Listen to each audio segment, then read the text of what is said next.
Bismillahirrahmanirrahim. Sahabat rahimakumullah yang dimuliakan Allah Subhanahu wa taala, Islam selalu memberikan petunjuk yang baik bagi umatnya, termasuk mengenai waktu bangun tidur yang paling baik. Islam menganjurkan untuk bangun pagi secara rutin. Berikut ini 13 keutamaan bangun jam 2 pagi hingga jam 5 pagi dalam Islam. Yang pertama, membuka pintu rezeki. Ketika Rasulullah pulang dari salat subuh dari Masjid Nabawi, beliau mendapat di putrinya bernama Fatimah masih dalam kondisi tidur, maka beliau bersabda, "Wahai anakku, bangunlah, saksikanlah rezeki Tuhanmu, dan janganlah kamu termasuk orang yang lalai.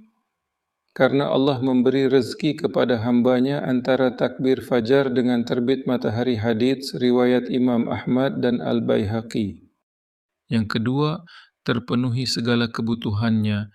Dari hadis Imam At-Tabrani dan Al-Bazar radhiyallahu anhu, Rasulullah shallallahu alaihi wasallam bersabda, "Bangunlah pagi hari untuk mencari rezeki dan kebutuhan-kebutuhanmu. Sesungguhnya pada pagi hari terdapat barokah dan keberuntungan." Yang ketiga, didoakan malaikat Nabi Muhammad shallallahu alaihi wasallam bersabda, "Dan para malaikat malam dan malaikat yang berkumpul pada salat subuh." Hadis riwayat Bukhari dan Muslim. Rasulullah bersabda, "Dia menjelang pagi hari kedua, malaikat turun yang satu berdoa, ya Allah, karuniakanlah bagi orang yang menginfakkan hartanya tambahan peninggalan malaikat. Yang satu lagi berdoa, ya Allah, timpakanlah kerusakan, kemusnahan bagi harta yang ditahannya dan dibersihkannya." Muttafaqin. Yang keempat, mendapatkan ampunan Allah Subhanahu wa taala. Rasulullah shallallahu alaihi wasallam bersabda, "Siapa saja yang memasuki pagi hari, ia tidak berniat menzolimi seseorang, maka diampuni baginya terhadap segala dosa. Dan siapa saja yang memasuki waktu pagi, berniat menolong orang yang teraniaya dan memenuhi keperluan orang Islam, maka baginya pahala seperti pahala haji mabrur." Hadis ini diikuti dalam kitab Nashahibul Ibad karya Syekh Nawawi. Yang kelima, jauh dari sifat malas. Rasulullah bersabda, "Setan membuat 3 ikatan di tekuk leher bagian belakang salah seorang dari kalian. Ketika tidur di setiap ikatan, setan akan mengatakan, 'Malam masih panjang, tidurlah.' Jika ia bangun lalu berzikir kepada Allah, lepas salah satu ikatan. Kemudian, jika dia berwudu, lepas lagi satu ikatan. Kemudian, jika dia mengerjakan salat, lepaslah ikatan terakhir di pagi hari. Dia akan bersemangat dan bergembira. Jika tidak melakukan seperti itu, dia tidak ceria dan menjadi malas." Hadits riwayat Bukhari dan Muslim. Yang keenam, mendapat keberkahan dari Allah Subhanahu wa taala. Nabi shallallahu alaihi wasallam mendoakan, "Mereka yang bangun sebelum subuh, ya Allah, berkahilah umatku di waktu paginya." Hadis riwayat Abu Daud, Tirmizi, Ibnu Majah. Nabi Muhammad shallallahu alaihi wasallam bersabda, "Keberkahan bagi umatku mengalir di waktu pagi, buta mereka." Hadits riwayat At-Tabrani. Yang ketujuh, dimudahkannya masuk surga. Rasul bersabda, "Barang siapa yang mengerjakan salat badain, subuh dan asyar, maka dia akan masuk surga." Hadits riwayat Bukhari dan Muslim. Nabi Muhammad shallallahu alaihi wasallam bersabda, "Tidaklah akan masuk neraka orang yang melaksanakan salat sebelum terbitnya matahari, yaitu salat subuh, dan salat sebelum tidurnya matahari, yaitu salat asyar." Hadis riwayat Muslim. Yang ke-8, jauh dari kelalaian. Rasulullah bersabda, "Laki-laki itu telah dikencingi oleh telinganya." Maksud dari dalil di atas adalah orang yang malas bangun di pagi hari. Berarti dia adalah orang yang lalai karena lebih memilih untuk tidur. Sesuai bisikan setan, Allah Subhanahu wa taala juga berfirman,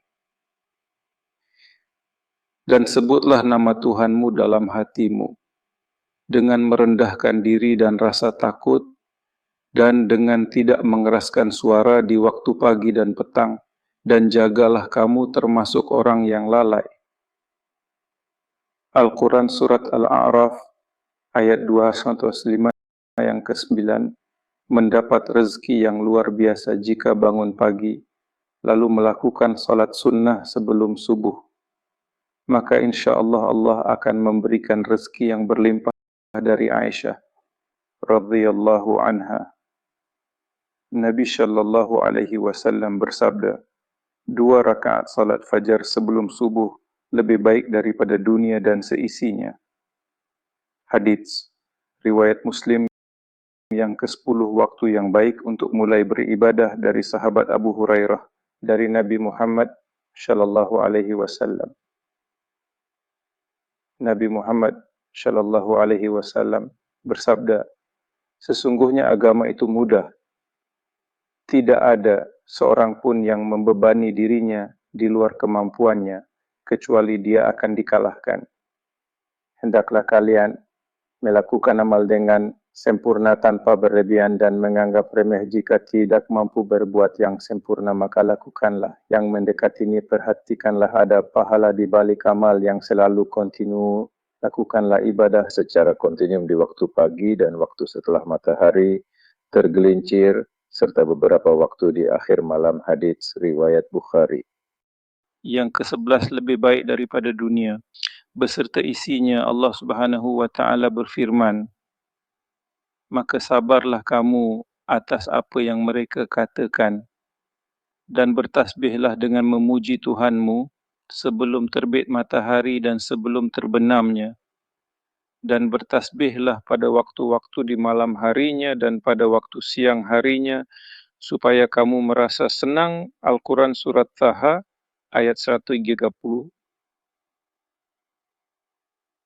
Allah Subhanahu wa taala kembali berfirman, maka bersabarlah kamu terhadap apa yang mereka katakan, dan bertasbihlah kamu sambil memuji Tuhanmu seperti matahari dan sebelum terbenamnya. Al-Quran Surat Kah ayat 39.